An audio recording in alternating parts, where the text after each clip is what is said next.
Okay, we left off 164. We're holding in the middle of the bris here. Bris and Yom Kippur.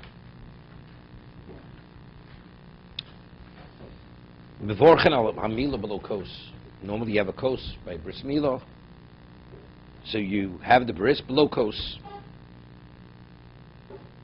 It's a little difficult. I mean, mechaber because it's a Gemara. It's more in the Erevin. V'yesh omrim, the Ramos says, as the Gemara says, umevorchen bekos. You say bor pri agofan on the kos, on the cup of wine. V'nos latino kanimol chen noagim. And you give it to the child. What the Gemara says, to give it to, right? You give it to the child who's being circumcised. So Rashi, famous Rashi. I mean, it's not you being motzi a child. I mean, it's a newborn child, right? Normally, bor pri agofan is a birchas hanenin. Right? You're not permitted to benefit unless you say a bracha. But over there, when you have the bris on the cup of wine, it's not only birchas hanenin, it's a mitzvah has to be said on a cup of wine. You don't do something in the cup of wine unless you acknowledge that the wine is associated with the mitzvah. How does that acknowledgement come about? Bor pri agofan. So say the bor pri agofan. Don't give it to the child. So Rashi says over there in Erevin, mishum koved bracha. It's not that you're being motzi anybody. How do you say bracha? Nobody should drink from it. Nobody should benefit from it. So it's not you're covering the child. A bracha where nobody benefits, it's not respectful to the bracha. Therefore, you give it to the child. Because a mitzvah has to be done on a kos. A kos requires bor pri agofan. But if nobody drinks, you droplet with nothing. You put the pacifier, whatever they do to the child at the bris. No, the child doesn't need the bracha. The milah needs the bracha. But to say the bor pri agofan where nobody benefits, it's not respectful to the bracha. So somebody should benefit. It's not a bracha levatol. It's not a bracha levatol because the mitzvah requires a bracha. If you require a kos, you need a bracha. Even if you don't give the child, it's not a bracha levatol. It's not a bracha levatol. Because a kos, which is a kosher bracha, requires, because it needs the bracha. So what do you do it? Covered bracha. That's he doesn't say because otherwise it would be bracha levatol. It's being respectful to the bracha. See Gimel. Alamila belokos ritzlom bevorchen rak birchas hashek kiddush. You did me better.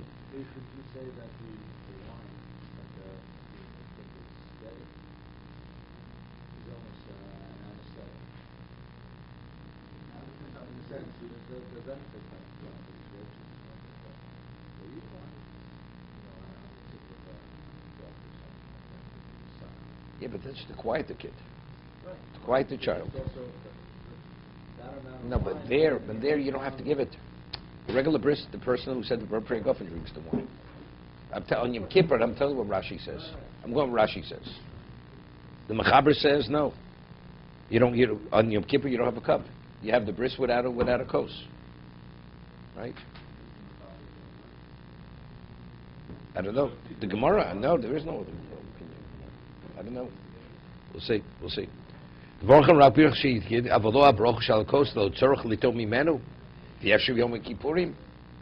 able to drink it in Yom Kippur. The That the Gemara says like What about mitzitza? What about sucking the blood, mitzitza? So something's going into the mole's mouth, that you're permitted. V'nogin libtzos b'yayin lo yizalfu b'pech v'lo b'moch. He says nogin libtzos b'yayin lo yizalfu b'pech v'lo b'moch mishum chashash schita. Right, yizalfu b'yad levad, meaning we're talking about to clean the wound. He says you should not use a cloth because if the cloth is absorbed with liquid, you may squeeze the cloth, right? It's chita. So you just put some on, clean it with your hand. Put some astringent on it. So using the wine as to sterilize the wound. The Ramos says we give it to the newborn child. Ratzloma muvad bashenosin b'fi atino kshomev b'nama echayi tzorch litin lo lishtos ktsas min hakos v'im lokein ika genayit lakos. He cites over here the Mogen Avram. It would not be respectful to the cup of wine. What about if the meal takes place in the house, not in the shul? So the mother's there. The mother, we said, so now it's no. After 7 days, she's not permitted. This is the 8th day, right? So, but what happens? She hasn't recovered. She's ill. She's not well. So she's a chodesh sakona. He says, she's in her physical condition is she's permitted to eat. So you have in mind, you tell her, you have in mind, you say Bor Pri HaGofen, you're covering her with the cup, with the Bor Pri HaGofen. You tell her, it's not enough that you have mind to cover her. She has to have in mind that she wants to be covered. Like you won't see anyone. She'll drink. She'll drink from the cup. I mean, according to even the Mechaber, you could work it out, right? Mechaber says not, but if you have a situation where somebody can drink the cup, such as the mother or Chodesh Sakona, then you do it, right? No, he says normally you give it to the child. No. He's saying it's better. No, the question is it better? Yeah. No, it's better to give it to the mother. That's what he's saying. That's the chiddush. Because the only reason why you're giving the child really, the bracha is not being, you have no choice. You have no choice, you give it to the child. But if you have a better choice, such as giving it to the mother, you have in mind to cover the mother, that she should be the one to drink the wine. Okay?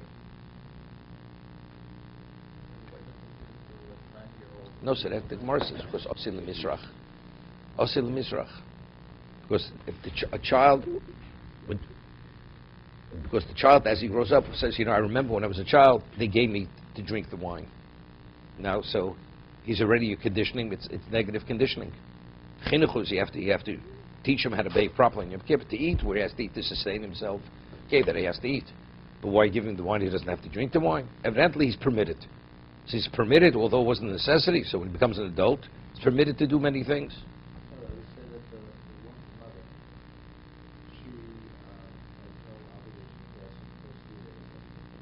We differentiate. It's 3 and 7. First 3, even if she says she's not interested, but says she eats. Then only if she says she needs to eat. The 8th day, it's beyond. So now it's speaking she hasn't recovered sufficiently. She's still a chodesh ishbo sakona. She's permitted to eat. She's permitted to eat. No, so it says, that's what he's saying.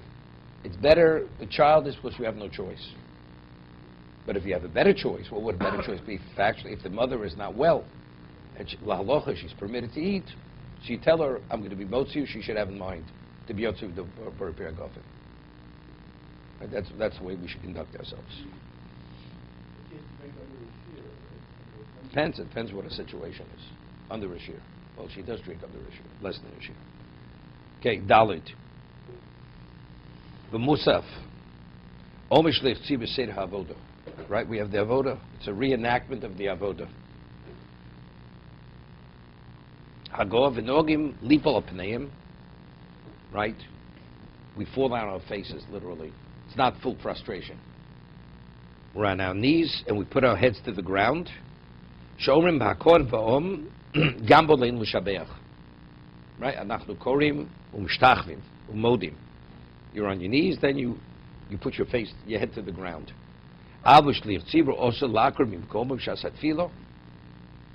about if the shlich tzibur, and we'll discuss this in a moment, the shlich tzibur normally stands before the omud, and there's not enough room for him to bow because he's standing right before the omud. So what? Does he take a few steps back? He's in the middle of Shemona Esrei. You're not permitted.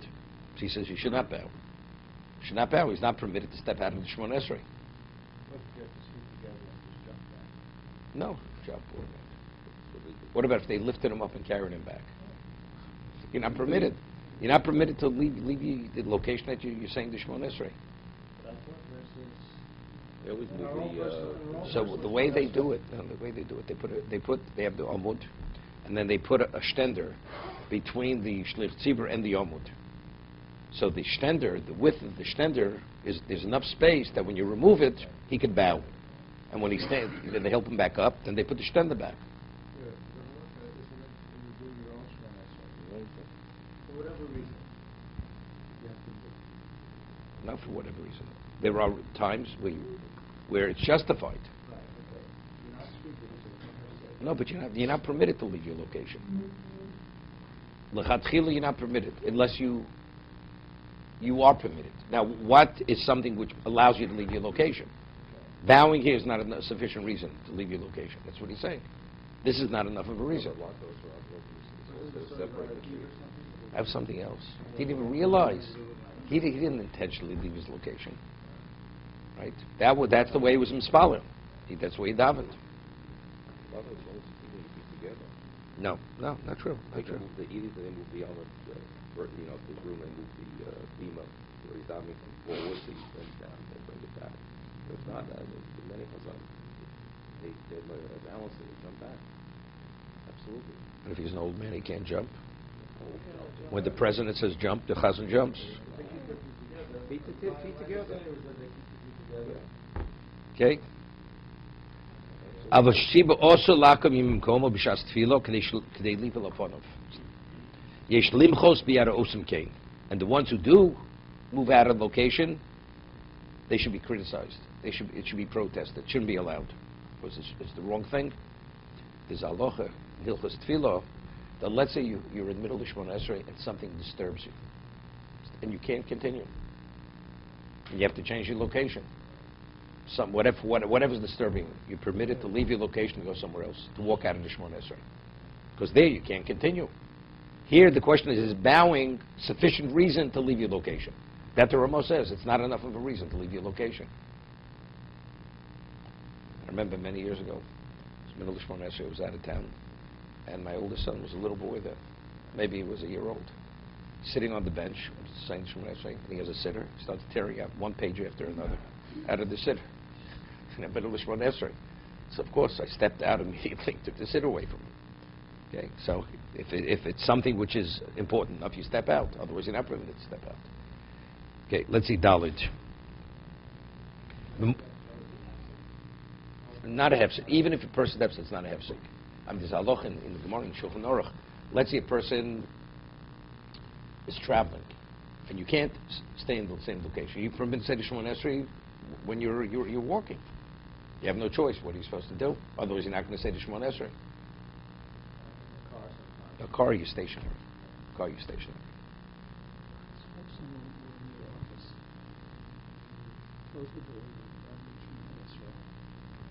Somebody walks in with something, a non-Jewish employee, let's say. I've got to speak to you. What does one do? You sort of motion the person down? Is that good enough? You try to ignore him. It's better not even to motion. Not even to motion. It's like middle of Shemona Esrei, you're not supposed to do any hand motions. Right? Sit in middle of Shemona Esrei. No. What happens if you don't say anything? Let me ask you a question, David, okay? You're sitting at your desk and you're immersed in reading some kind of financial analysis. Somebody walks in and you're so engrossed, you don't even notice the person. What does the person think? It's not possible. Okay. Okay, not Because possible. of my eyesight. Okay, you mean when they walk in your office, they have to knock. No. Okay, and you have to buzz them in. So if they didn't get to buzz them in, they're not coming through the door. I got it. I walk in, I see them. Okay. It happens all the time when I'm engrossed. Okay.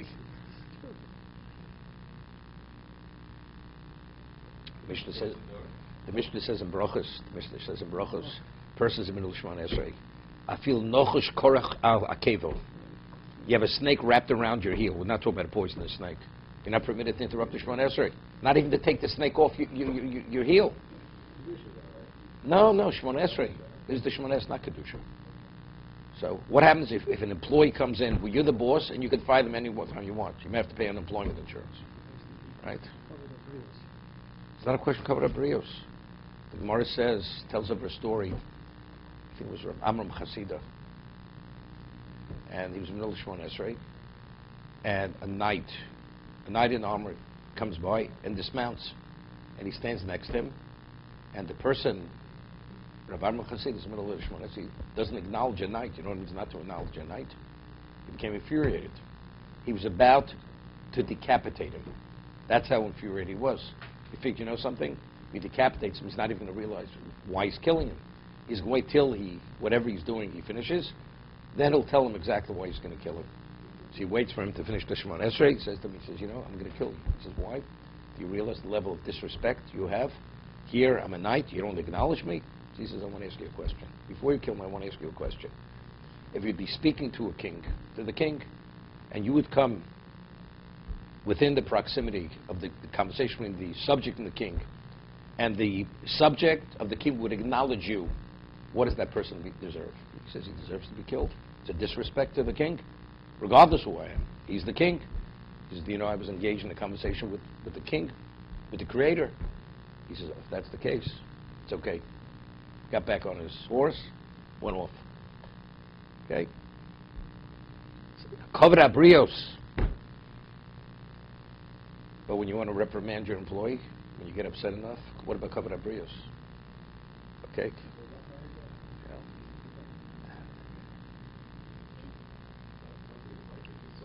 No, it's really, that's subjective. Let's say a person's type. Unless you say something, you're going to be so disturbed, you're not going to be able to continue. That's how distracted you can become. So, of course, then you wave the person on, say, come back. But otherwise,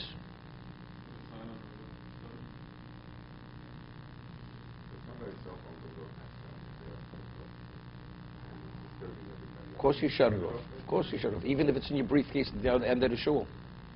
Right?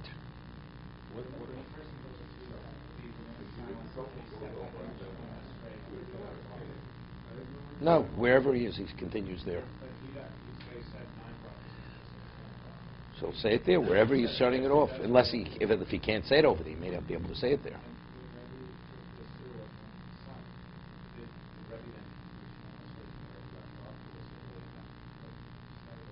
No, definitely. You don't speak. It's not movement is not a hefsek.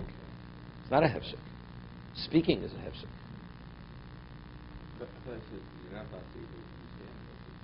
You're not supposed to. You're not, but it's not a hefsek. No, it's not. As long as you don't speak, it's not an interruption to Shemon Esrei. Even though your mind is totally elsewhere. Doesn't make a difference. Unless you speak, it's not a problem. Okay? Ernie's asking a question. If your mind is elsewhere. In the middle of Shemon Esrei, and all of a sudden you start thinking about the patient that may cancel on you. Okay? Is that a hefsek? It's not appropriate, but it's not an interruption of Shemon Esrei. What does make a difference? Without saying anything, still, it's multi. You're totally out of it. It's something else. Yeah, the halachas you permit it. You go out in the Shemon Esrei. And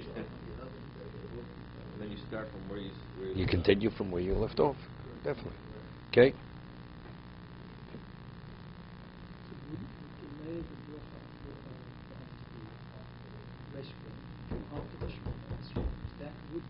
Definitely, that's the way I say. What about middle birchas kriyishma?